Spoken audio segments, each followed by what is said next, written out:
যারা সাঁতার জানে না, কিশোর রয়েছে, বৃদ্ধ রয়েছে, যুবক রয়েছে, তারা যাতে এখানে অতি উৎসাহিত হয়ে না যায়। যদি কোনো ধরনের নাশকতার চেষ্টা হয় সেটা শক্ত হাতে প্রতিহত করার মতো সক্ষমতা আমাদের রয়েছে। বাংলাদেশ কোস্টগার্ড তার প্রতিষ্ঠা লগ্ন থেকে অদ্যাবধি উপকূলীয় এলাকার সার্বিক আইন শৃঙ্খলা রক্ষা সহ বিভিন্ন ধর্মাবলম্বীদের নিরাপত্তা প্রদান, ধর্মীয় উপাসনালয়, গুরুত্বপূর্ণ স্থাপনা সহ সার্বিক যে জানমাল রয়েছে আমাদের উপকূলবাসী তাদের নিরাপত্তা নিয়ে প্রদানে আমরা গুরুত্বপূর্ণ ভূমিকা পালন করে আসছি।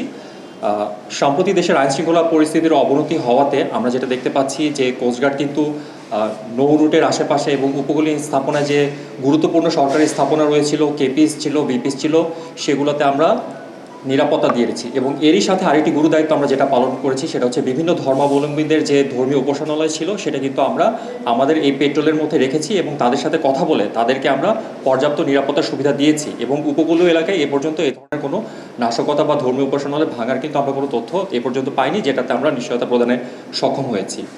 তো এরই ধারাবাহিকতায় আমাদের আসন্ন যে বৃহৎ একটি ধর্মীয় উৎসব রয়েছে আমাদের হিন্দু ধর্মাবলম্বী ভাইদের, শারদীয় দুর্গাপূজা, তো সেখানেও আমরা উপকূল এলাকায় যে সমস্ত মন্দিরগুলো রয়েছে সেগুলোতে আমরা অবশ্যই আমাদের টহল চলমান রেখেছি এবং আমরা সরকার নির্দেশনা মোতাবেক এটা চলমান রাখবো। আমি যদি একটু স্পেসিফিক আপনাদের বলতে চাই, আমাদের উপকূলীয় এলাকায় সর্বমোট 299টি মন্দির এবং পূজা মণ্ডপে আমরা অলরেডি দায়িত্ব নিয়োজিত রয়েছে এবং আমাদের টহল চলমান রয়েছে। এর মধ্যে ঢাকা জোনের 37টি, খুলনা তথা মংলা জোনে 130টি, দক্ষিণ জোন তথা ভোলার ওখানে 82টি এবং আমাদের পূর্ব জোন তথা চট্টগ্রাম এবং কক্সবাজার, টেকনাফ ওই সংলগ্ন এলাকায় আমাদের 50টি মন্দিরে আমাদের টহল কার্যক্রম অলরেডি চলমান রয়েছে। আপনারা এটাও জেনে আশ্বস্ত হবেন, আমরা কিন্তু কিছুটা দেরিতে পূজা শুরু হলো, আমরা গত 1 অক্টোবর থেকেই আমাদের এই টহল কার্যক্রম চলমান রেখেছি।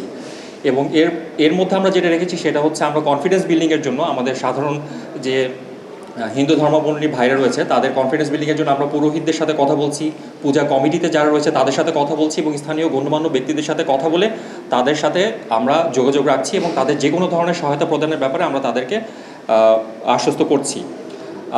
আরেকটি বিষয়ের ব্যাপার হচ্ছে আমাদের যে অফিসিয়াল ফেসবুক পেজ রয়েছে, আমরা এই অফিসিয়াল ফেসবুক পেজে আমাদের সকল নাম্বার যেগুলো গুরুত্বপূর্ণ রয়েছে আমরা দিয়ে দিয়েছি। আমরা এটা দৃঢ়কণ্ঠে বলতে পারি যে এই পূজাকে কেন্দ্র করে যারাই কোনো অশান্তির সৃষ্টি করবে তাদের ব্যাপারে কিন্তু আমরা যাতে না হয় সেই জন্য আমাদের গোয়েন্দা নজরদারি খুব কঠোরভাবে চলমান রয়েছে। এছাড়াও আমাদের রুটিন পেট্রোল তো এর সাথে চলমান রয়েছে। তো সবার কাছে আপনাদের মাধ্যমে আমরা অনুরোধ করব যে কোনো অনাকাঙ্ক্ষিত পরিস্থিতির জন্য যদি কোনো সৃষ্টি হয় এরকম সম্ভাব্য তথ্য যদি আপনাদের কাছেও থেকে থাকে দেশবাসীর মাধ্যমে আমরা বলতে পারবো। আপনারাও বিশেষ করে উপকূলীয় অঞ্চলে নির্দ্বিধায় বাংলাদেশ কোস্টগার্ডকে আপনারা এই তথ্য প্রদানের সহায়তা করবেন। আরেকটি বিষয়ের জন্য আমি এটা আপনাদের সকলের কাছে সাহায্য করবো, এটা আমি মনে করি যেটা আমাদের হাতে রয়েছে, এটা হচ্ছে বিগত বছরগুলোতে প্রতিমা বিসর্জনের সময় আমরা দেখেছি যে অনেক নৌকাডুবি হয়েছে এবং এর ফলে আমাদের যেই আনন্দটি রয়েছে হিন্দু ধর্মাবলম্বীদের সেটা বিষাদে পরিণত হয়ে যায়। তো এটার প্রেক্ষিতে আমরা এখন যেটা করছি সেটা হচ্ছে আমাদের জনসচেতনমূলক যে কার্যক্রমগুলো রয়েছে, স্থানীয় যারা স্টেক হোল্ডার রয়েছে, দায়িত্বপ্রাপ্ত ব্যক্তি রয়েছে, প্রশাসন এবং অন্যান্য বাহিনীর সাথে সমন্বয় করে আমরা কিন্তু প্রচারণা চালাচ্ছি যে অধিক সংখ্যক লোক যাতে একই নৌকায় প্রতিমা বিসর্জনে না যায়।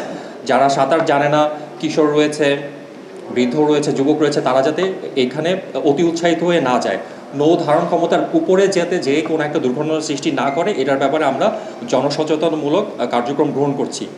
আবার তারপরেও যদি দুর্ঘটনা কবলির আমরা কোনো শিকার হয়ে যাই, এ প্রেক্ষিতে আমরা যাতে সাথে সাথে অ্যাকশনে যেতে পারি এই জন্য উপকূলের বিভিন্ন অঞ্চলে স্পেসিফিক নোডাল পয়েন্টগুলোতে আমাদের চৌকস ডুবুরি দল থাকবে এবং তাদের মাধ্যমে আমরা দ্রুত যেন উদ্ধার কার্যে যেতে পারি সেই অনুযায়ী আমরা পরিকল্পনা গ্রহণ করেছি এবং প্রতিমা বিসর্জনের দিন এটা আমাদের থাকবে।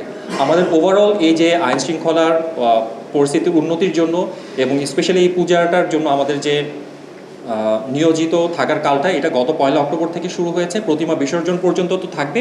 এরপরেও সার্বিক আইন শৃঙ্খলা পরিস্থিতির উন্নতির জন্য তার পরবর্তীতেও জনস্বার্থে বাংলাদেশ কোস্টগার্ড মোতায়েন থাকবে। আমরা চাই আমাদের হিন্দু ধর্মাবলম্বী সকলেই তাদের ধর্মীয় উৎসবটি সুষ্ঠু সুন্দরভাবে যাতে পালন করে এবং নিরাপদে উদযাপন করে। এ প্রেক্ষিতে আমরা উপকূলে সর্বদা তৎপর আছি এবং থাকব। আমি আরেকটি বিষয় বলতে চাই, আমরা কিন্তু একা কাজ করছি না। সরকার নির্দেশনা মোতাবেক যে কোনো তথ্য সংগ্রহের জন্য আমরা কিন্তু অন্যান্য সকল বাহিনীর সাথে, বিশেষত উপকূলে বাংলাদেশ নৌবাহিনী এবং অন্যান্য আইনশৃঙ্খলা বাহিনী যেরকম র্যাব, বিজিবি, বাংলাদেশ সশস্ত্র বাহিনী সকলের সাথেই কিন্তু আমরা সমন্বিতভাবে কাজ করে একটি সুন্দরভাবে যাতে আমাদের এই পূজাটি আমাদের হিন্দু ধর্মাবলম্বীর ভাইরা যারা রয়েছেন তারা যাতে উপভোগ করতে পারেন সেই জন্য আমরা কাজ করে যাচ্ছি এবং আমরা দৃঢ়ভাবে বিশ্বাস করি যদি কোনো ধরনের নাশকতার চেষ্টা হয় সেটা শক্ত হাতে প্রতিহত করার মতো সক্ষমতা আমাদের রয়েছে এবং আমরা ইনশাল্লাহ করব।